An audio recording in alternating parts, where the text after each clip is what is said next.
Greetings and welcome to episode 133 of the Words About Gamescast, the weekly video game podcast for Words About Games.net. There's a mouse pointer right in the middle of Keith's thing. Didn't mean to leave that there, we're just going to move that. I'm your host, Amy Alexander. I'm joined this week by a very slanted Keith Robinson.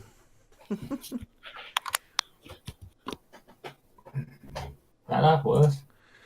It's strange. It looks like you're kind of just a bit tilting a bit. It used to be all those earthquakes. Must have been.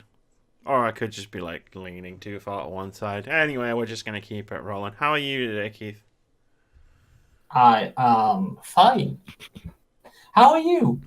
I'm okay. I'm very fucking cold. Like, Yeah, I'd rather not be. I'd rather not be here. I'd rather be like wrapped up and just like, you know, a little bit warm. yeah. I mean, there's nothing to stop you wrapping a fleece around yourself while you do the podcast. One day, soon. One day soon, that might be happening. I mean, we have had someone topless on the podcast before, so it wouldn't exactly be unheard of. Very true. There could be a podcast in the very near future where I'm just like completely like fucking like just eyes coming out of a blanket because yeah, the cold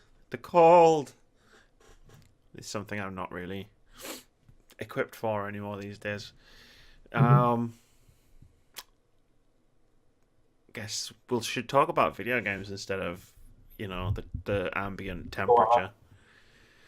Do you reckon? Yeah. Yeah.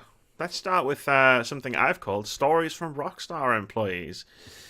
So, you know, we did the thing last week. We talked about the original quote from Dan Houser, who was the head of Rockstar Games, who almost boasted in an interview about the 100-hour work weeks over at Rockstar.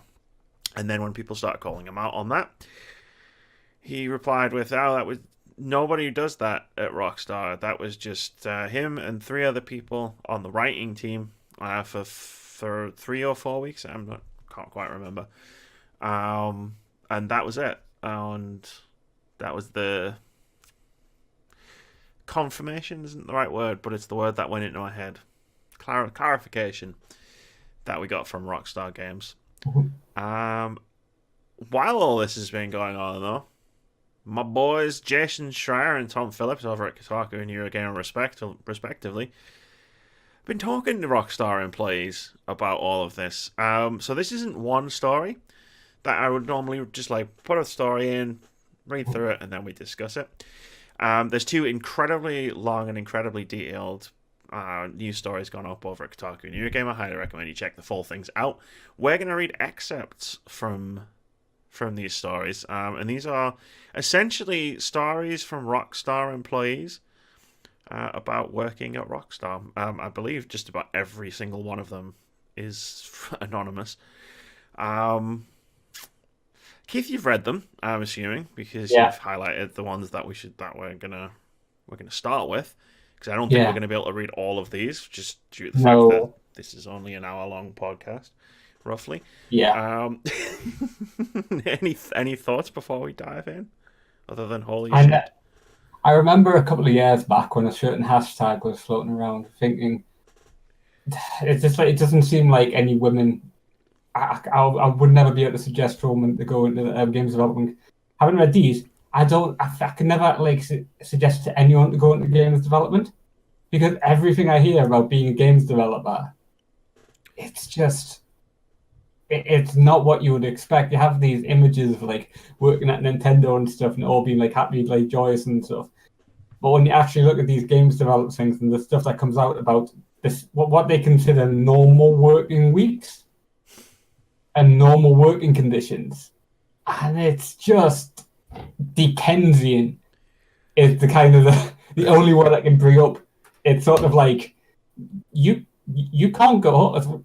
Obviously, done this, but you can't go home. You've got another like 100 hours in the video game minds to do, which is a joke from some other people who actually review games. We don't review games, but when I look at stuff like this, it's like, okay, the video game minds are real, and it's not people watching them; it's people actually making them because the stuff that they take as standard, not the stuff that is like some of the confessions in here, is bad enough that I would look at someone and go, if you want to work in games, this is the sort of stuff you're going to do, and you're going to be sacrificing all of your time with your family and your friends and your mental and physical health to do this.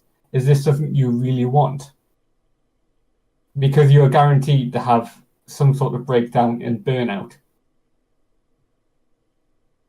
People shouldn't be working in these conditions, and we're going to go through a list of examples, aren't we? Yes, we are. We are going to go through some examples. So, there was a note in Jason's story that I wanted to read before we started reading all of these, which he put in the beginning of his story, which says, many of the most harrowing stories shared by current and former employees, anecdotes of damaged relationships, mental breakdowns, and heavy drinking at work, were impossible to print without risking that the individuals involved might be identified.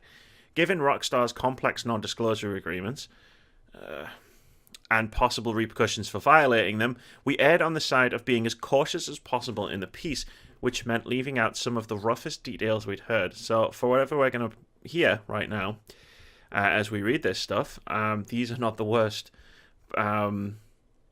details. Because I guess when you got if you start getting too specific, then Rockstar might be able to figure out who you are, and then their whole backlash could happen, even though they're supposedly able to talk completely openly about working at Rockstar.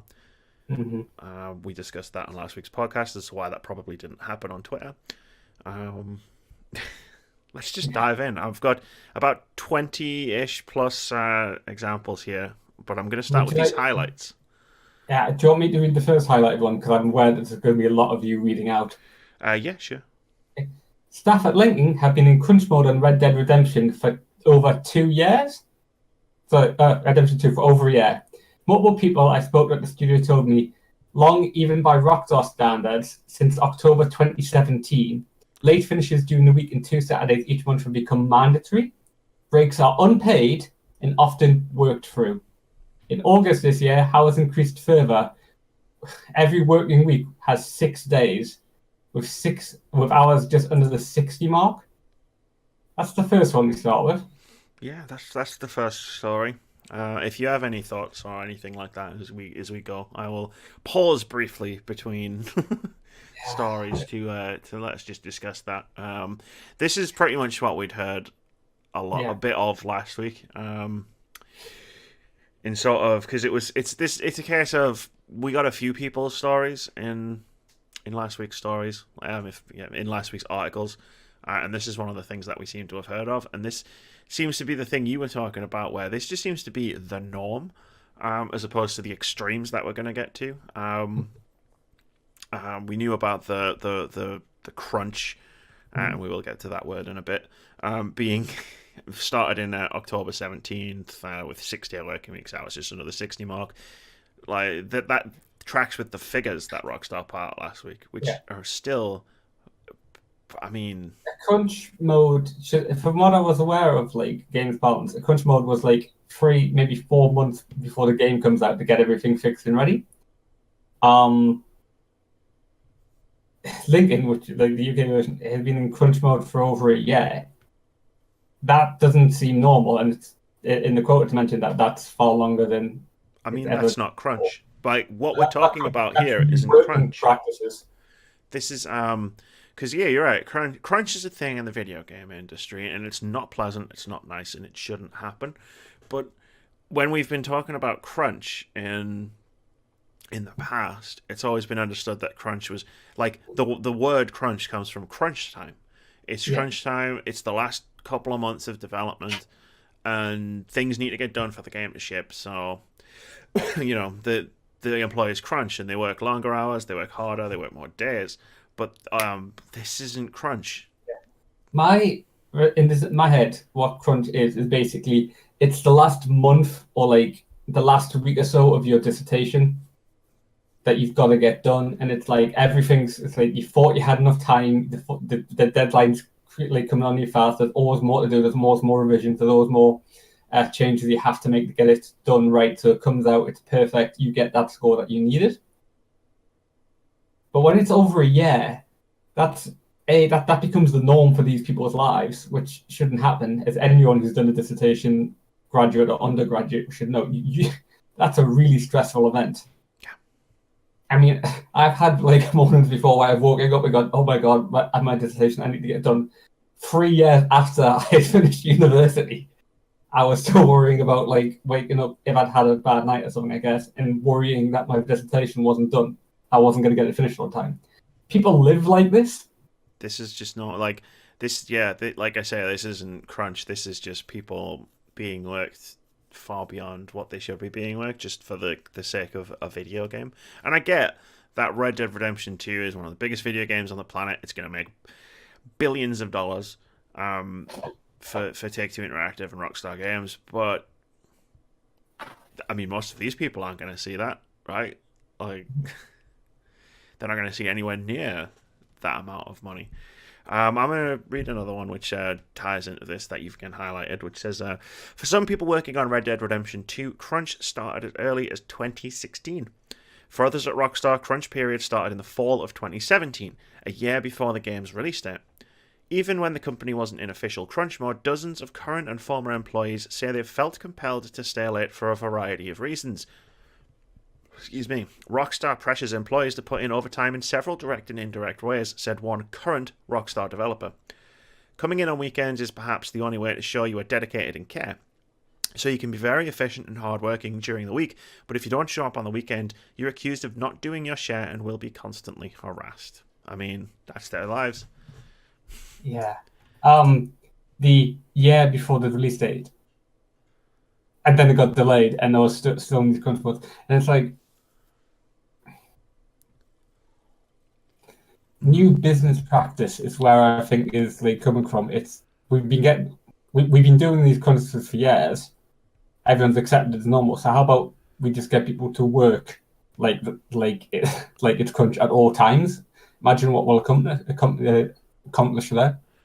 Well, this is the thing, and this is medically and scientifically a thing. Like, studies have been done on this. At a certain point, if you're overworking people, there's no point in them being at work, like because their work, the quality of their work just decreases, right? Like, and if these people have been doing that, I mean, some people have apparently been crunching since 2016 for a game that only just came out like in October 2018. So that could be 2 years people have been crunching for, and like how. And this isn't to disparage them in any way, but what the quality of their work must have been like if they've been working like say 60-hour weeks with 6 days per week for 2 years. Like, yeah, even just looking at it purely from the business side, there's no gain to that. Yeah. I'm going to read out another highlighted tweet for a second, not tweet but message. Yeah. Just to go along with saying, I am tired. I don't have time for myself or to see those I care about. Another LinkedIn employee told me. I don't remember the last time I went on a date with my girlfriend. My family lives 30 minutes away and I don't remember the last time I saw them in person. There are friends I used to see on a weekly basis that I now look to see even every few months. There are friends I used to see every few months that I haven't seen for years. When there is a requirement to work 6 days a week and longer hours within the week, you have to sacrifice a day off to actually live your life. It becomes a choice of missing out on the rest and being tired for the week, or being selfish and taking the day for yourself, which is a horrible choice to make. Yeah, you're absolutely right. That is an absolutely terrible choice to have to make. Because essentially, if you've got 1 day per week, it's like, do you rest or do you not rest? Yeah. I'm a lazy beggar. I know this. I would not be able to work honestly, doing the job I do, a 50-hour week. I would need a day off just to recover, and probably have a couple of lie-ins during the week as well. Because I work shift. If I was doing 60, 70, 80 hours a week, that would just kill me. I don't care if you're saying just sitting in front of a computer typing, that would still just wreck me. Yeah, that would wreck a lot of people, and it has wrecked a lot of people. Like, I mean, there's no call for it, and it's just like you look through these stories, and it's just like let's read this one. I've known people who have suffered breakdowns, one Rockstar North staff member told me. We'd be told quietly those people had to go and they'd been taken ill and be off for 3 months. Some people we'd hear later they wouldn't be coming back. There was a time you were always worried, what if you pushed it too far? I know someone on GTA 5 who took a stroke aged 30 something. They went back to work after a while. It was brutal, that was the lifestyle. I only worked at the North office for a year, another person told me. I saw people working themselves too hard, their relationships failing and health deteriorating. You were always worried, what if you pushed it too far? You turn up and you keep putting in time and you tell yourself it will have an end date, another staff member told me. But as Red Dead Redemption's 2 release date changed, we knew extended hours would continue. In the past few months, those August, September weeks, where we were in without any choice whether we could leave or not, no one wants to be seen as the weak one. It's hard to see people get downbeaten. You can see the work rate diminish through sheer exhaustion because of the number of hours for this long. But you don't want to get put in a pool of people who won't progress because senior management see them as not agreeing with the norm. I mean, that's the consequence of this, right? It's health at a certain point. Like, you don't have to be working a physical job to suffer from burnout. You just have to be working constantly. Like, 60-hour weeks are no joke, and I don't think people can fathom how many hours that actually is. If you only work 10 hours per day for 6 days, that's your 60-hour working week. But as we know from last week, Rockstar don't pay breaks, so that's not 10 hours per day for 6 out of the 7 days of the week. That might even be closer to 11 hours per day. Yeah. And which, yes, Stephen mentioned people kind of like eating at desks. Yeah, I mean, not just eating. I mean, we've got more we're gonna read through, but you work through your lunch. That was one of the ones we just read. Like, you work through breaks. It's like, so you never stop for those 11 hours. And what you need to do is put yourself in that position, in that mindset of, you don't just magically appear at work and magically appear at home when work is done. So if you're at work for 11 hours, and let's say let's be conservative and say you've got a 30-hour commute each way, that's 12 hours. So that's half a day gone. Now you need to sleep, right? Mm-hmm. You know, let's say you need to sleep for the 8 hours. That gives you a few hours per day to relax and just calm down and shut your brain down. And what we're talking about right here is, crazily enough, is the lower end of the spectrum of what some of these people have had to go through to make video games. Because, I mean, we're not even just talking about Red Dead Redemption 2 anymore. Like, a lot of these employees are referencing Grand Theft Auto 5, Grand Theft Auto 4, the original Red Dead Redemption. I don't know if I've picked any of them up in here, but there were stories about L.A. Noire and Max Payne 3, so like this has been the normal for a little while now. And this will be a good one to read next, because this will tell you what the management at Rockstar seem to think about this. Requests to be exempt from a particular overtime shift can be denied unless it's considered urgent. Rockstar Lincoln employees told me, and staff are asked to work time back. If an employee can't work a day's overtime on a particular weekend, they will have to make that time up during the weekend following, which can see people working 13 days back-to-back without rest. One quote I've heard from multiple people is from a manager telling staff who did complain, quote, "If you don't like it, fuck off and work down Tesco's." If you don't like it, just fuck off and work down Tesco's. Well, I'd definitely like tell you what country we're in. I mean, Rockstar Lincoln, yeah.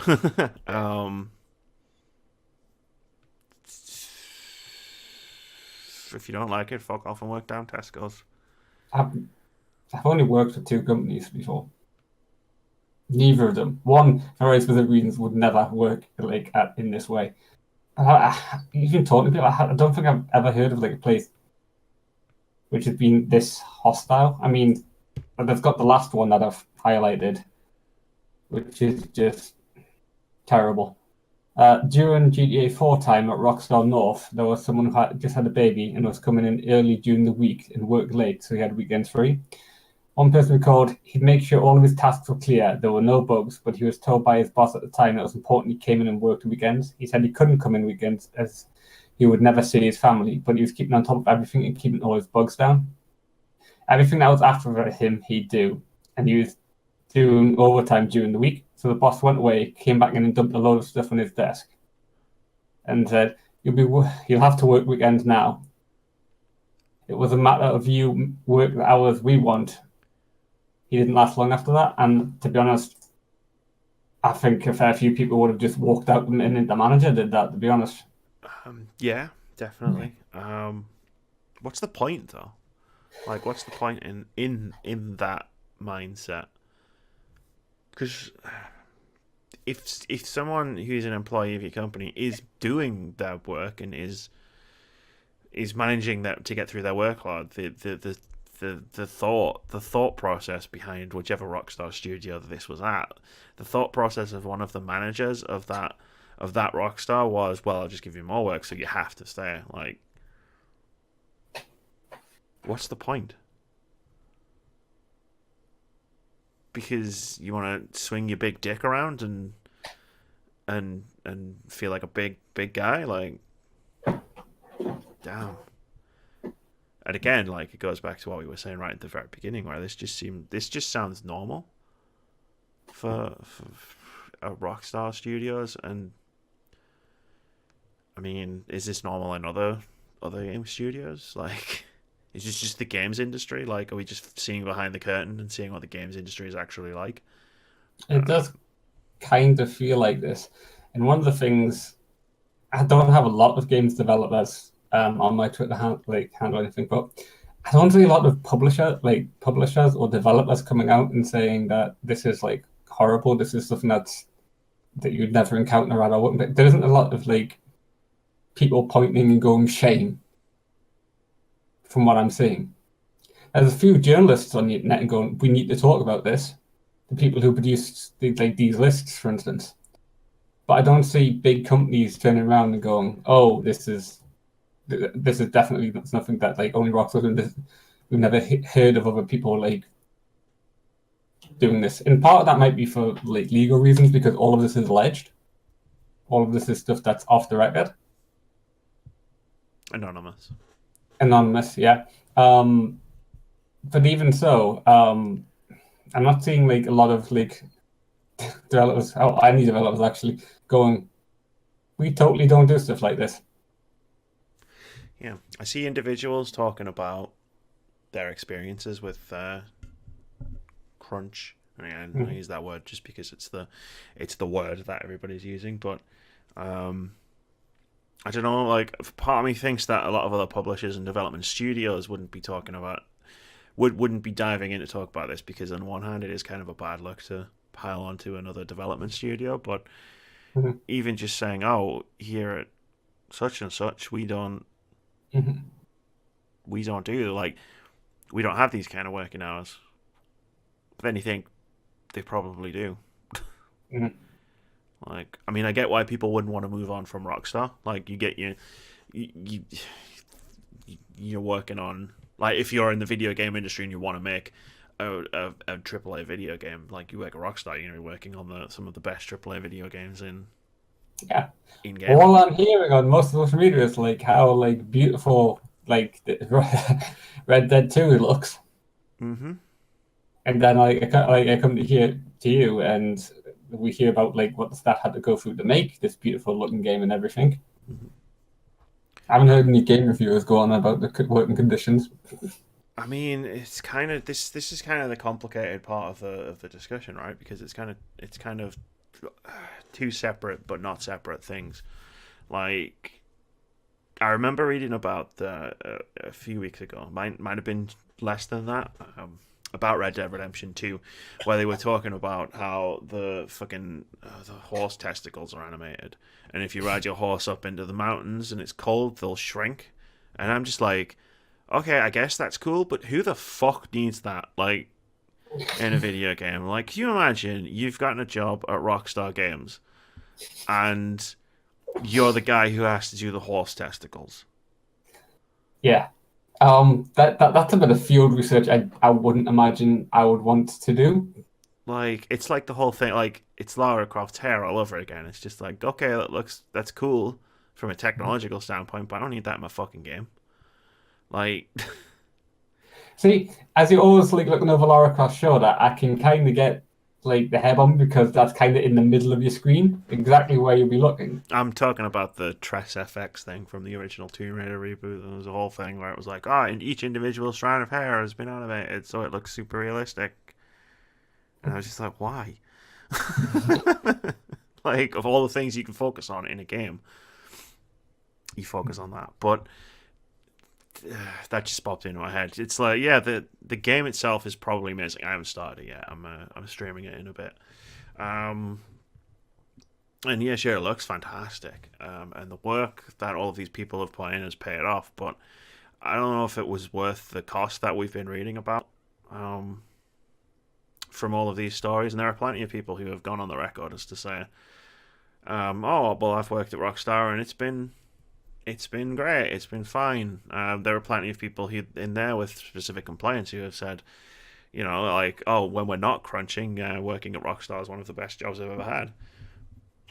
When we're not crunching, some like, and then you read the other stories of just like people who have never known any different. Like, there are people who have probably joined Rockstar Lincoln who have never known any different than 60, 70 hour mandatory overtime weeks. And yeah, it's like, I think for me personally, I think the best thing to do for me personally, is to talk about the game however the game comes out. If Red Dead Redemption 2 is amazing, then yeah, I'll talk about how amazing Red Dead Redemption 2 is, but I'm never not going to talk about this as well. I think it's one of those things to be mindful of, to keep saying, like, out loud in public, no, this is not okay. Regardless of whether Red Dead Redemption 2 is Game of the Year or Game of the Decade or one of the best video games ever made, like, it's still not okay that it was made in this way. I think, for me personally, that's where I'm kind of at. And when I say it's not okay, I mean it's fucking not okay. Like, I'm not like passively just going, this isn't cool. Like, I'm very angrily saying, this is unacceptable. But a boycott doesn't really help. Like, You're never going to get people to boycott Red Dead. I mean, you were never going to get people to boycott Red Dead Redemption, even if you organized the most successful boycott in the entertainment industry history. Red Dead Redemption 2 is still going to be one of the biggest games of the year, and the only people that's essentially going to hurt are the people in these stories and the people who are sharing these experiences, because they put so much of their lives into making this game. Like, and then if you don't play it, it's like, it's a double share. Like, I mean, for people who are going to play it anyway, obviously, like yourself. I would kind of think that they've gotten all the money that they're going to get from Red Dead 2. God no. Bonuses. They will get bonuses based on how well the game sells. Like, and probably bonuses tied to Metacritic scores. Like, we've seen all of these things be a thing in the games industry. There was the famous story of Obsidian Entertainment not getting a bonus because Fallout New Vegas was like 1 point away on the Metacritic score, and they didn't get a bonus that nearly sunk their entire studio. There's a story going around that there's going to be like $500 million worth of bonuses, most of which is going to be split between the top brass and Rockstar, based on Red Dead Redemption 2's performances. That I didn't include in here because, you know, time. But yeah, I mean, bonuses are definitely going to be a thing and going to play a huge part in that. So I think a lot of people are still going to probably get money for it. Mm-hmm. The other thing I learned while I was reading about Rockstar games is if you leave before the game ships, you don't get in the credits of the game. Which is another thing where I say that's fucking bullshit. They have a special thank you page for Red Dead Redemption 2, which lists about 3,000 people on their website. But if you left before the game shipped, you're not in the credits of the game. Right. So I learned that too. This was fun. Yeah. It's not going to get any more fun. As we move into our second news story of the week, which is GOG, which is GOG, which is Good Old Games. I just call them GOG, like some people call NES now. GOG account publishes yet another awful tweet, and this one is coming from Riley McLeod over at Kotaku. And it goes, not yesterday, GOG, CD Projekt Red's digital storefront, posted a tweet that included a hashtag that has been circulating to advocate for trans rights. However, the tweet was a promotional post about the storefront. The post was soon deleted, and the company explained the retraction. This is all familiar. Classic PC games hashtag won't be erased on our watch, GOG tweeted on Monday. Yeah, how's that for some use of hashtags? The won't be erased hashtag became popular on social media following the New York Times' reporting that the Trump administration in the US plans to roll back federal civil rights protections for trans Americans, opening the door for discrimination in areas like housing, healthcare, and employment. The hashtag has been used as a rallying cry for trans people and their allies protesting these harmful moves. On Monday, GOG quickly took down the tweet and later issued a response. Quote, "Yesterday we posted a tweet containing a trending hashtag as a pun. The tweet was neither intended as a malicious attack nor as a comment to the ongoing social debate. GOG should focus only on games. We acknowledge that and we commit to it." GOG and CD Projekt Red's social media accounts have sparked controversy before. On the 17th of July, GOG's Twitter account posted a GIF from Postal 2 Paradise Lost of a headstone with the phrase "Games Journalism Committed Suicide August 28, 2014, believed by many to be a reference to Gamergate. GOG also removed that tweet and followed up to clarify that they failed to make the association between the image, the date, and an abusive movement. Our intention was never to hurt or condone hate. In August, the Twitter account for upcoming CD Projekt Red game Cyberpunk 2077 responded to a fan with the phrase, "Did you just assume their gender?" which many fans interpreted as making light of trans issues. The company later apologized for that tweet, writing, "Sorry to all those offended by one of the responses sent out from our account earlier. Harming anyone was never our intention." So, those last two, for anyone who listens to this podcast regularly, might sound new, because we didn't cover the original GOG tweet about Gamergate, and we didn't cover the original CD Projekt Red tweet about them being idiots. And the reason for that is it's benefit of the doubt, right? Yeah. I saw both tweets, as I do, and I gave them the benefit of the doubt, even if their apologies are absolutely atrocious. Especially CD Projekt Red's, where "sorry if you felt offended" is not an apology. And then this happened earlier this week, and it makes you take stock, right? Because it's not an isolated incident. It's a pattern at this point. CD Projekt Red have done this now 3 times. 2 of those times directly related to trans issues, which I take very personally for obvious reasons. And it kind of made me feel like I was done with them. Like, I haven't talked about Cyberpunk since E3. Yeah. And this is why. Because I watched the gameplay reveal just like anybody else, and there were things I was impressed by, but in the entire time my experience was soured by this being in the back of my head. Mm-hmm. And this didn't help. I mean, for the uninitiated, does CD Projekt Red own GOG? Yes. CD Projekt Red owns GOG. It's their digital storefront. Internally, it has the nickname CD Projekt Blue, as I found out this week. Thanks, Reset Error. I don't know, man. This is...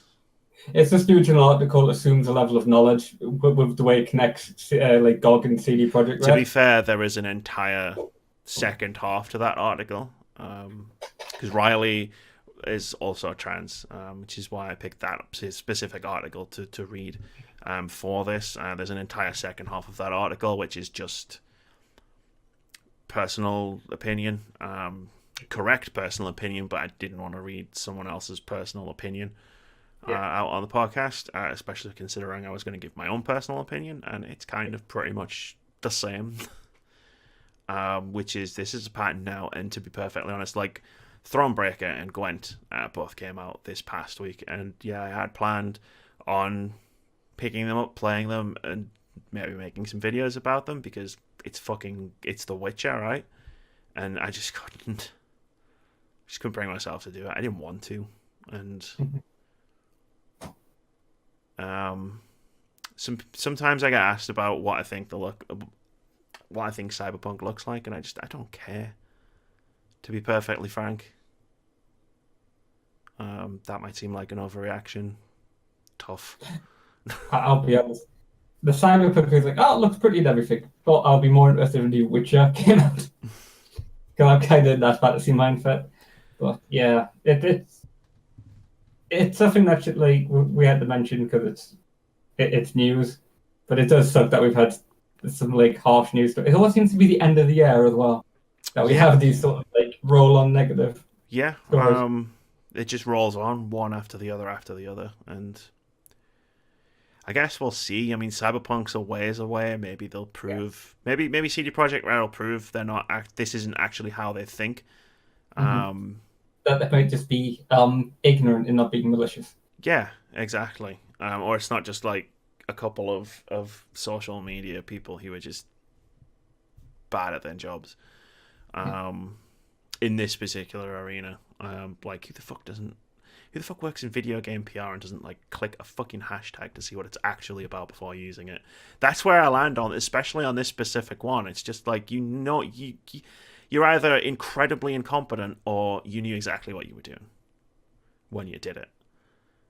Because let's be honest, this doing it and then retracting it generates more headlines than just doing it. Well, I can entirely see someone like cynically looking at trending hashtags and thinking, oh, I can make a pun over these, like, some of these, and not being really thinking it through.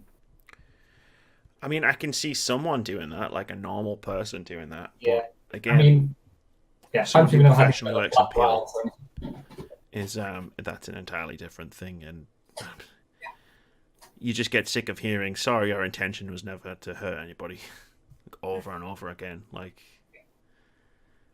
yeah, okay, stop doing it then. And with that, let's move on. Yeah, let's try and read the next story out as most, enthusiastically and upbeatly as we can. I don't think I could do that, but I'll give it a shot. Rumour, Destiny 3 is in the works and will be more hardcore than Destiny 2. This is from Andy Chalk over at PC Gamer, who writes, noted Destiny leaker Anon9 has dropped word on Reddit that Bungie has begun work on Destiny 3. The new game will take Guardians to Europa, the moon of Jupiter that's previously been seen in Destiny concept art. There's obviously a typo in there. And will put a greater focus on RPG elements and hardcore play than the previous game. The leaking began late last week when a member of the Destiny subreddit said that a solid base version of Destiny 3 should be operational. Nope, the development is starting right now. A couple of days later, they went all in, posting a photo of Europa in with the words "can't wait." When asked for an explanation, they simply replied D3. Guardians in Destiny 3 will have the ability to use darkness. Blah, blah, blah, blah, blah. But and at least some open world areas will feature PvPvE combat according to the leak, but Anon9 clarified that it won't be like the Dark Zone in Ubisoft's The Division, describing it as more about it like fighting for a territory where PvP, it's there for a reason and not for griefing the heck out of people. They also like areas as well. Like yeah, most PvP areas, and this PvP area, because of course people are going to grief in this.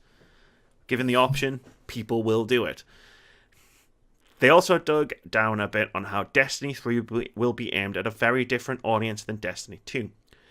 D2 Vanilla was Bungie's idea from the beginning. The reboot didn't change that. The game was born to be for casuals, they wrote.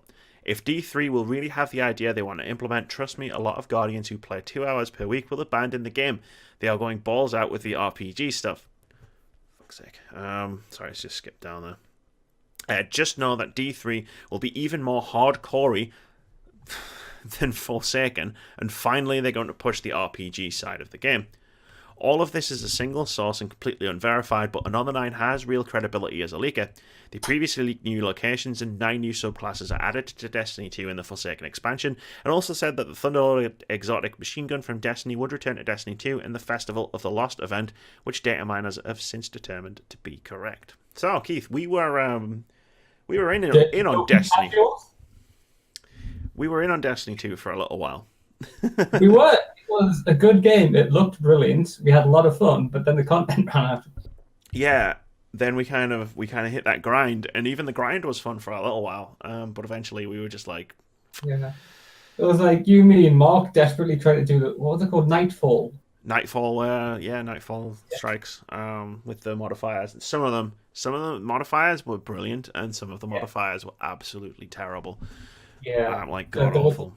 I seem to remember there was a boss which kept disappearing in the fight, and they just didn't realize this would be like a horrendous thing on a timed mission. Yeah, I remember the timed ones were specifically just the worst. Like there were some really cool modifiers though, like the one where it was like you have to have the different, like it had the different elements that the enemies would be weak to, and it kept switching. And that was really fun. It's gone purple. It's gone purple. Ah shit! I don't have a red gun. Oh fuck! You guys are gonna have to do this bit. Yeah. What do you think? Destiny 3 doubling down on hardcore RPG mechanics. If everyone started doing like the BioWare, apart from BioWare, it would be hilarious. To be fair, I'm not sure those are the RPG mechanics that are on the. Yeah, I'm guessing that's not the RPG mechanics they're talking about. But I just thought it'd be a nice little smile if they said. No, it's like I don't mind a bit of RPG mechanics, especially in a game like that. As long as the core gameplay factor, like the way how good it felt when you're playing, how good the gameplay was, is so spot on. That's fine. Yeah, I mean, it's kind of vague. It's kind of a bit too vague for me to really fall in a bit. Yeah. But at the same time, like Destiny 3, it needs something, right? Because we blitzed Destiny 2's content, and we played about 50 or 60 hours of that game within a month. But by the end of that month, we started missing weeks, and then eventually we just kind of drifted away from the game. Yeah. And I had a great time with it. Yeah, because I think I stuck with it a little longer. I did like the Iron Banner event, and after I completed, like, got the bits of chest, like bits of armor, it was like, right, okay, yeah. So now I just have to wait 6 months for the next big bit of content to drop. Because it's like, I mean, honestly, it wasn't gonna be 6 months, but I never went back for it. That's the thing, right? It's like, content is coming. Content is always coming to Destiny, but it's a case of, do you pick it up again when the content actually drops? Because I think that's the kind of model they were aiming at with Destiny 2. Is like some people like us will drop it after a while, but then when Forsaken comes, we'll pick it back up. And then Forsaken came, and we didn't pick it back up. Like I had the season pass for the first 2 content things for Destiny 2, and I never used it. I never even used the code for it to actually redeem it. A friend of mine had bought it and decided they didn't want it anymore, so I just bought it off them because I thought, we're playing Destiny, but we never went back. I think I stayed away from buying the season pass and stuff because I remembered Destiny 1. I was like, I am not going to get burned like that. And by the time we got the content, I don't know what I was playing, but it wasn't Destiny. I bought it was like £10 the guy wanted for it, which is why I was like, yeah, sure, fuck it, 10. Like, even if I don't use it, I'm not going to miss it. What I was playing when it came out, I mean, it was the end of the year, so fuck knows what came out what came out in December last year. I don't remember. No, my memory is really bad. But I was probably catching up on games because I remember playing SteamWorld Dig and a few indie games towards the end of last year. Battle Chef Brigade. SteamWorld Dig 2, Battle Chef Brigade, Battle Chasers. There was a few indie games I was playing at the time. Battle Chasers was probably the one I was on because I did 50 odd hours of that game. Okay, but yeah, like I don't know. I'll be interested to see Destiny 2 go in a different direction. But yeah, I'm with you. Like if they ditch the combat mechanics, the shooting mechanics, they've lost me entirely. Yeah, Which I think they would know if they did. yeah. I mean, not me personally. I mean, they would lose a lot of people if they did that. Okay, let's move on.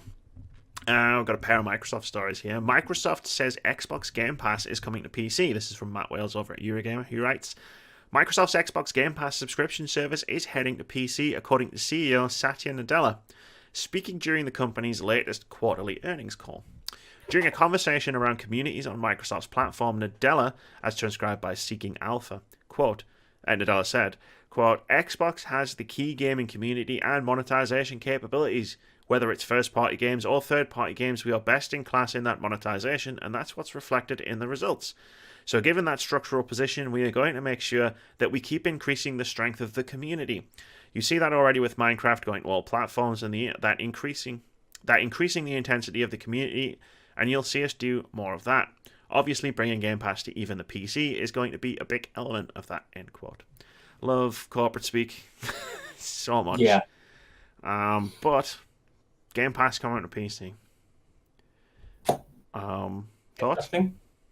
That's it. It's like interesting. It's like, okay, I had Game Pass for like a month. I want to say I played Sea of Thieves with it, and then I dropped it Yar. when I dropped Sea of Thieves. Faster than Destiny.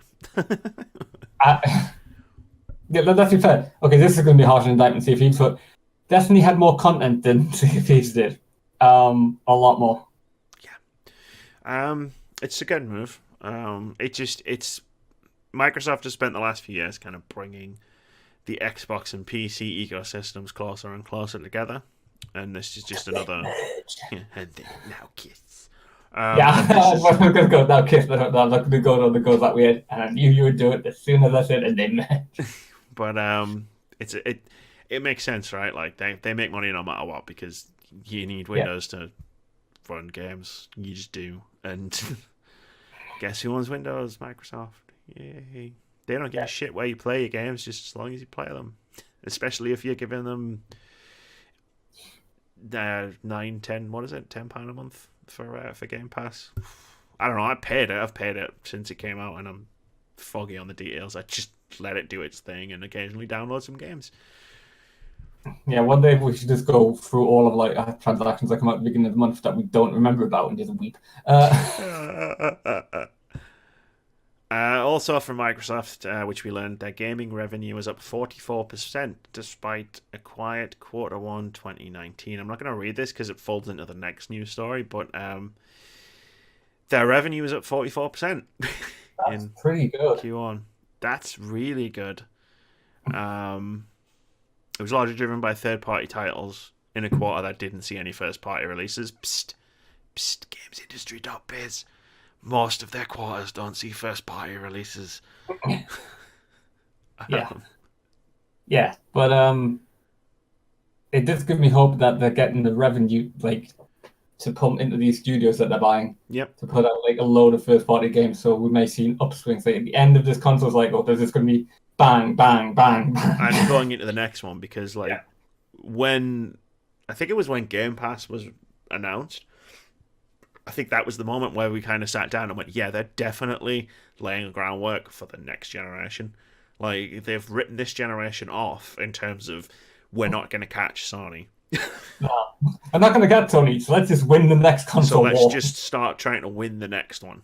And they're doing a really good job of it. And like I said with Game Pass, it's like if they get into that position where they can be releasing one brand new game on release day into Game Pass every month, they're going to be in a really strong position because that's what they want, right? They want people to not drop it. You got it for Sea of Thieves, but then no other game has come into Game Pass that, like, you're not going to pick it up again for Forza Horizon 4.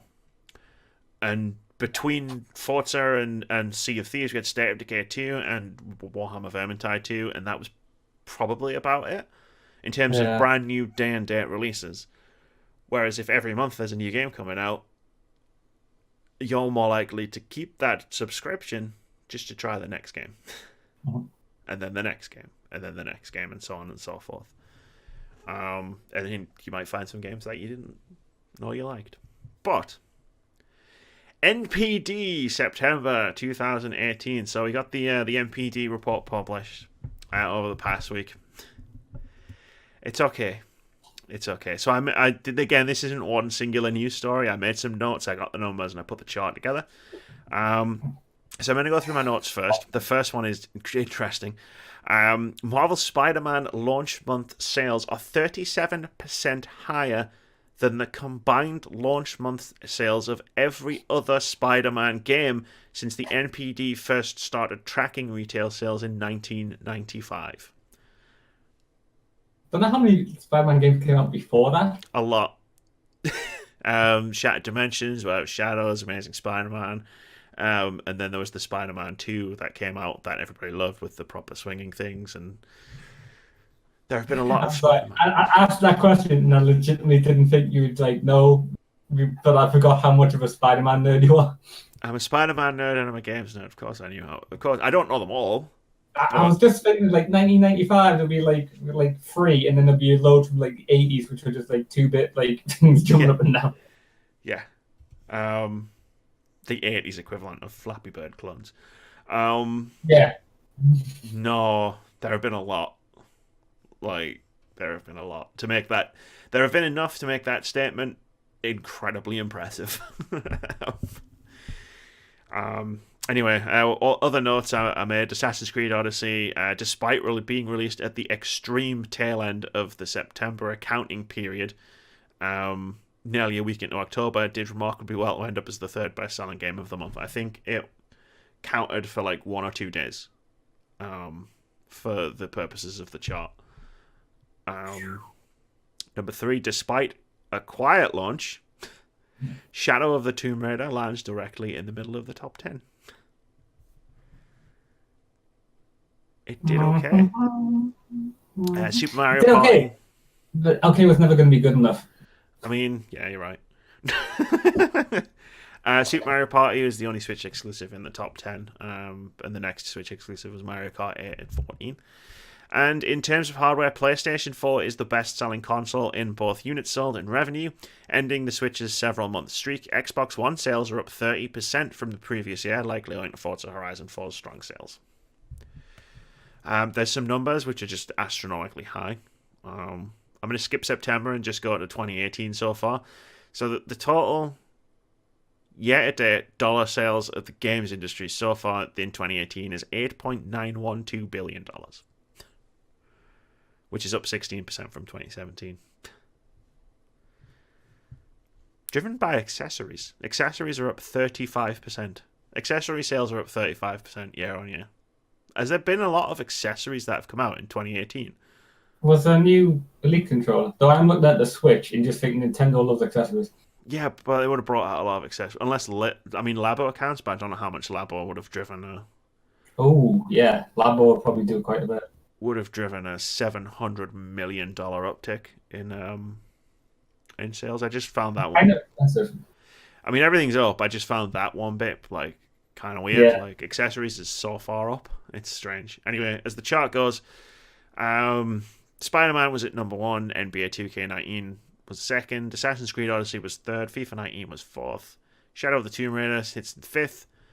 Madden NFL 19 is in 6th, Forza Horizon 4 is in 7th, Destiny 2 is in 8th, Super Mario Party is in 9th, NHL 19 is in 10th. Other new releases in the top 20, you got Dragon Quest 11 was 11th. Naruto to Boruto, Shinobi Striker is in 15th. Which I think is a fighting game, despite sounding like it's a football game. Naruto and Boruto is his son, so it's sort of a generation thing. Thanks what's up, but make me watch that thing. It's not bad. It's just kind of a bit weird seeing make characters once you suddenly have the son. I'm getting that thing with games developers where they're suddenly oh, this story is going to be about family because I have one now. While I'm on the subject, last week you might remember if you listen to the podcast that we questioned the need for games tracking sales charts because we were talking about I believe it was Black Ops 4. Mhm. And it's physical sales. And the reason we use NPD and we don't really use the UK charts is because NPD for the most part does track digital sales, Yeah. and is very specific when it doesn't. For example, FIFA 19, Madden NFL 2, Destiny 2, their digital sales are tracked, just not on PC. Destiny 2, I understand because that's through the Blizzard Yeah, app. they don't track Battle.net, they don't track Origin. Nintendo just doesn't give them their digital sales altogether. But things like Spider-Man, Assassin's Creed, Shadow of the Tomb Raider, they know their digital sales numbers as well. So Yeah. you get a clearer picture of what's actually going on, which is probably why Shadow of the Tomb Raider is so high. Yeah. Um, Probably because people went, oh, that's out, and downloaded it because they went to the store. yeah, I need something to do before Red Dead comes out. And I finished Spider-Man. I can see it. Preview program for PS4 name change update comes with a long list of warnings. I'm going to skip straight down to the warnings because they're super weird. Yeah, they really are. Not all games and applications for the PS4, PS3, PS Vita, and other PlayStation systems. What other PlayStation systems? Their online like website or something. Okay. Support the online ID change feature. The warning continues by listing the possible consequence of changing your ID. 1. You may lose access to content, including paid for content, that you have acquired for your games, including content like add-ons and virtual currency. 2. You may lose your progress within games, including game save data, leaderboard data, and progress towards trophies. 3. Parts of your games and applications may not function properly, both online and offline. 4. Your previous online ID may remain visible to you and other players in some places. The message also specifies some of the details that are, at least for now, specific only to the preview version of the ID change feature. First change is free. Second change will be charged at £7.99. PlayStation Plus subscribers receive a 50% discount. If your previous online ID violates any of the current terms of service, you will not be able to revert back to your previous online ID. You can revert to your previous online ID once per account during the preview period. Sub-accounts cannot utilize the Change Your Online ID feature. After you change your online ID, it may take a few hours for some services and applications to reflect the new ID.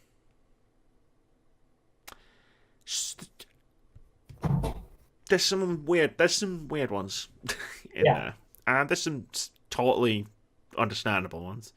It could take a couple hours for it to appear on the system. I'm fine with that. Yeah.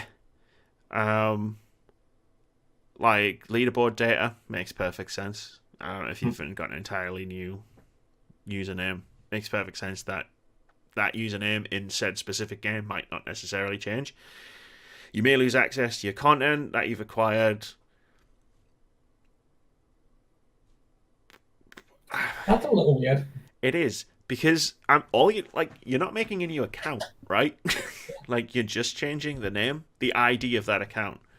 Yeah. So everything should be tied to that account. Yeah, it does really sound like going back like previous weeks. It does really sound that like when they originally made PSN, they never considered the like implications of when they set it up of like someone changing their name.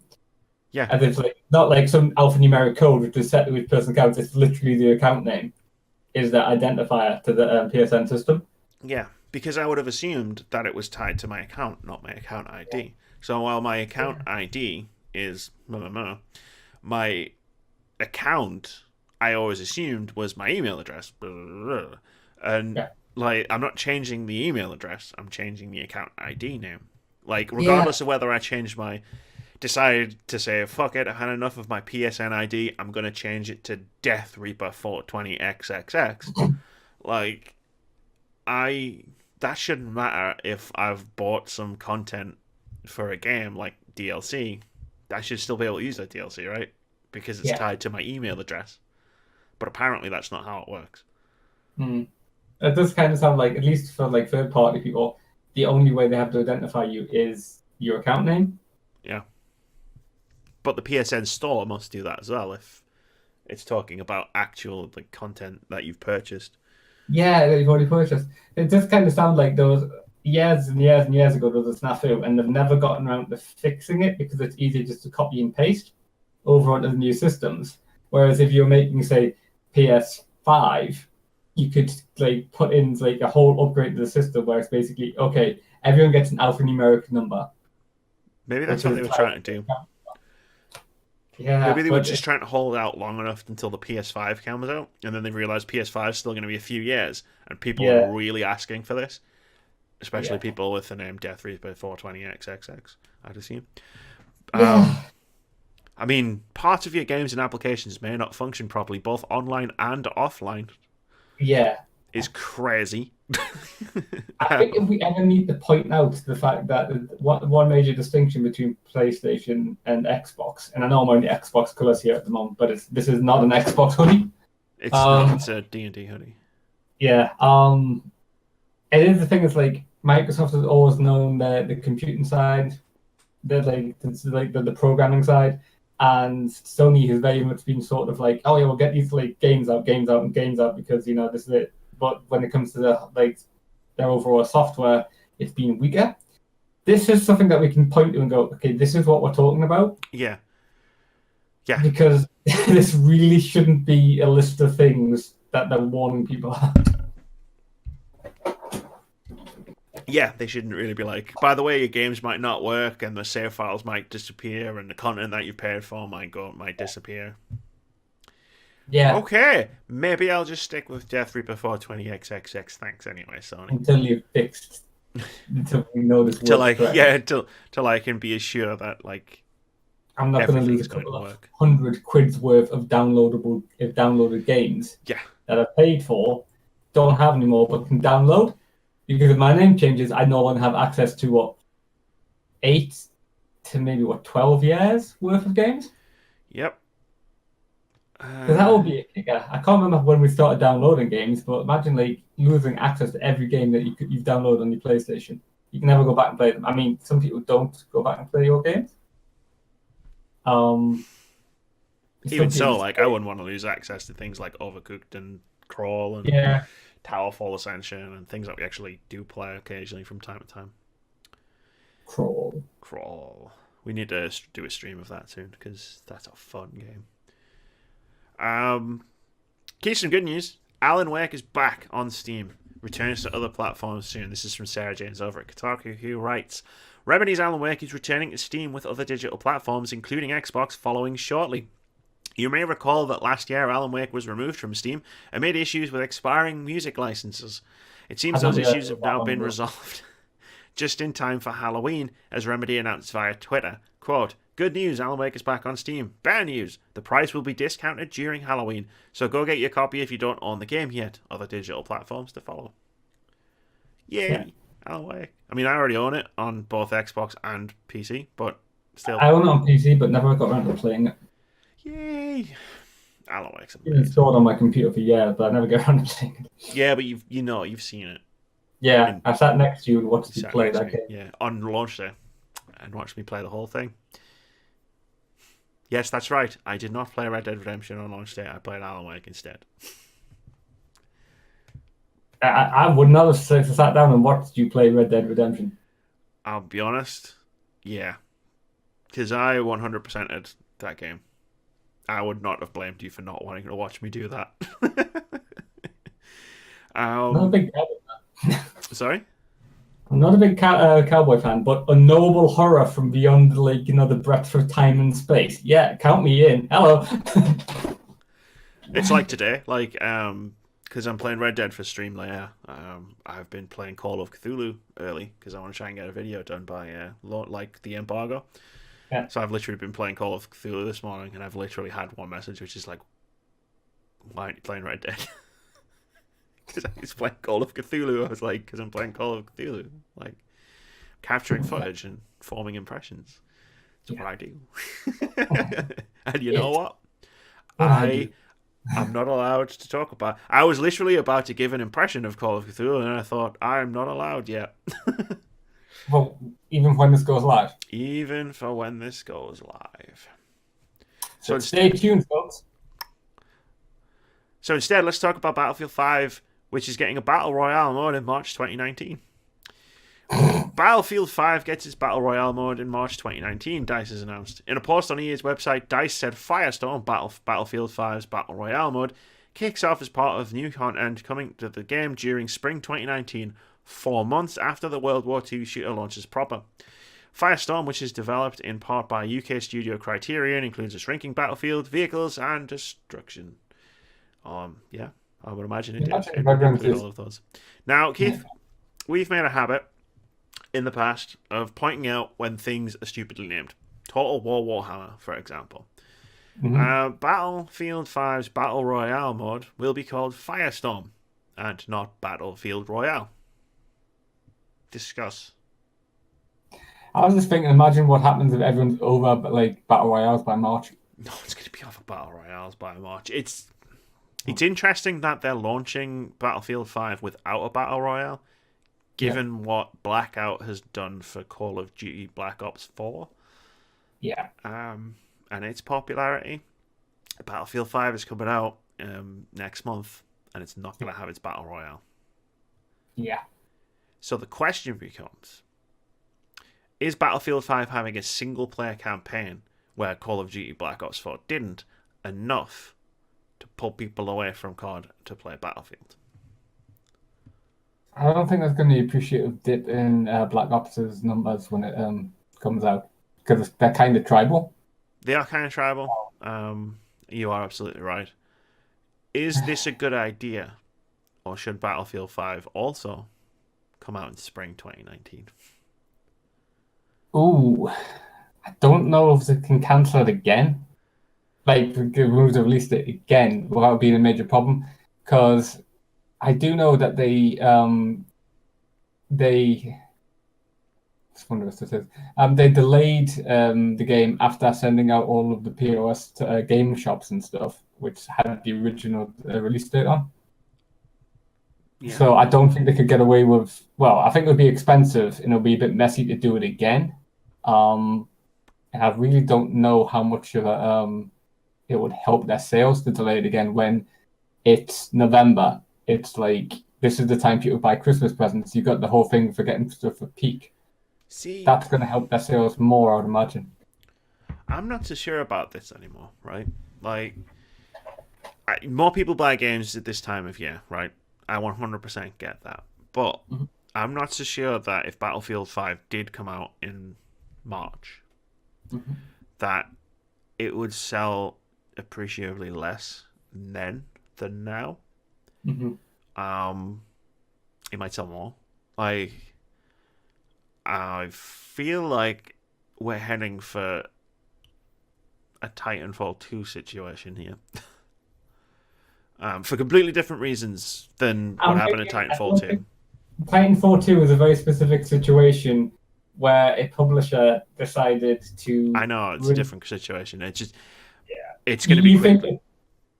You think it's going to quickly go under because of some of the games coming out? I think it's going to be quickly forgotten about because, one, Black Ops, which is proven more popular than even I would have thought. Case in point, I love it. 2, Red Dead 2. 3, Red Dead Online is due to launch in November. 4, it's coming without a Battle Royale mode, which, I mean, as much as we joke on about Battle Royales, could have been a big selling point for a lot of people who otherwise wouldn't buy Battlefield 5, might not now buy it until it gets a Battle Royale mode. I think most people have forgotten by then. That's the issue. Then that's why I say, is it not better to just go, we're bringing it out in March and it's going to have a Battle Royale mode? Because I think there's too much perception that it needs to come out for Christmas. It really doesn't.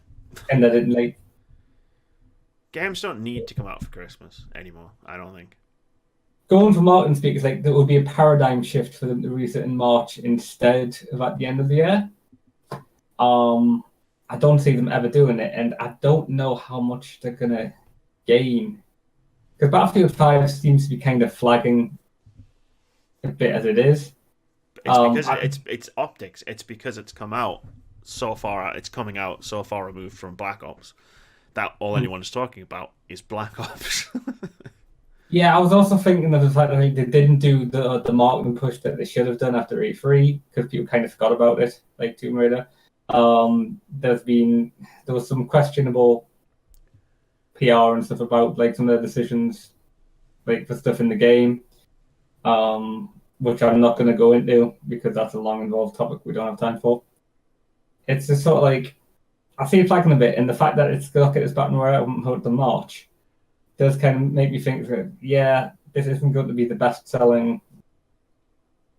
Like, I mean, it never Battlefield. is, but like, Yeah. sorry, it might be the best selling Battlefield. It was never going to be the best selling game.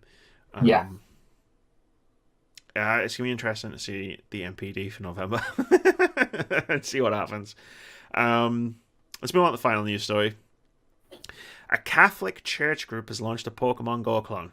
This is from Laura Kate Dale over at Kotaku, who writes, if you're passionate about the idea of video games that get you out into the world interacting with objectives in real-world locations, but your church leader believes Pokemon are tools of the devil, then a new smartphone game might fit a little better into your religious life.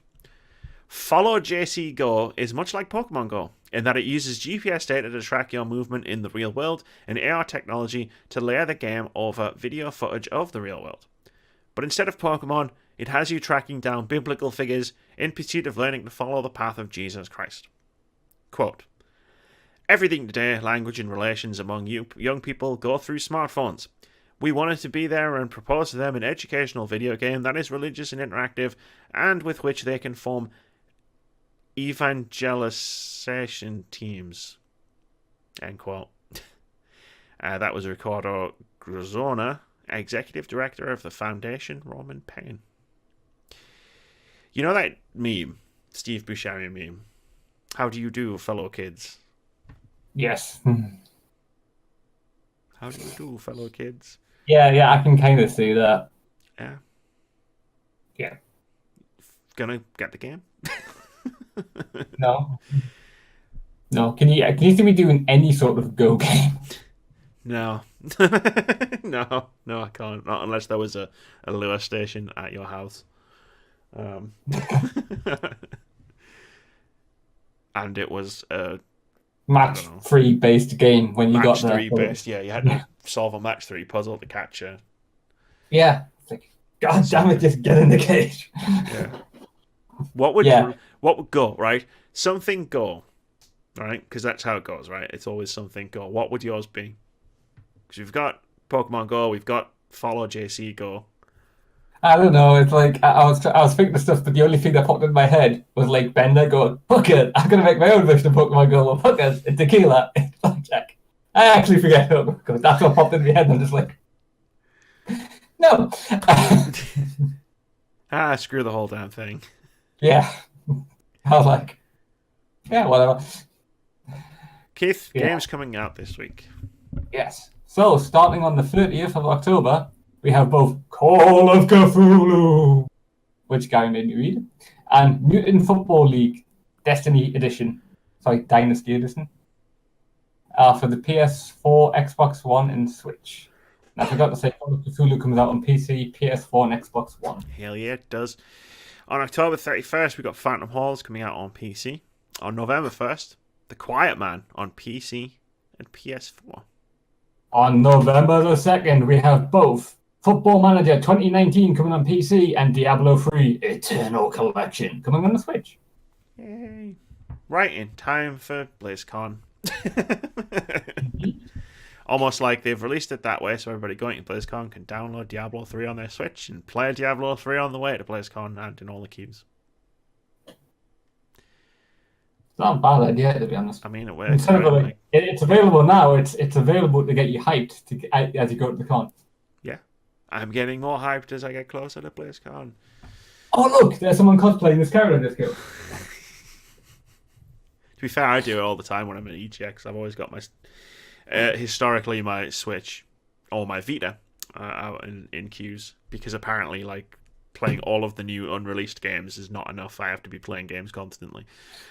There's not enough games. There's just never enough games, and I can't get Wi-Fi signal to just tweet. So I play games. I was playing Mario plus Rabbids last year. And Nintendo always bring charging stations for people to charge their Switches. I was wondering how you did that. If you took your base unit at the hotel or something. No, I did. I bought a cable and just charged it like you would charge an iPad. Cool.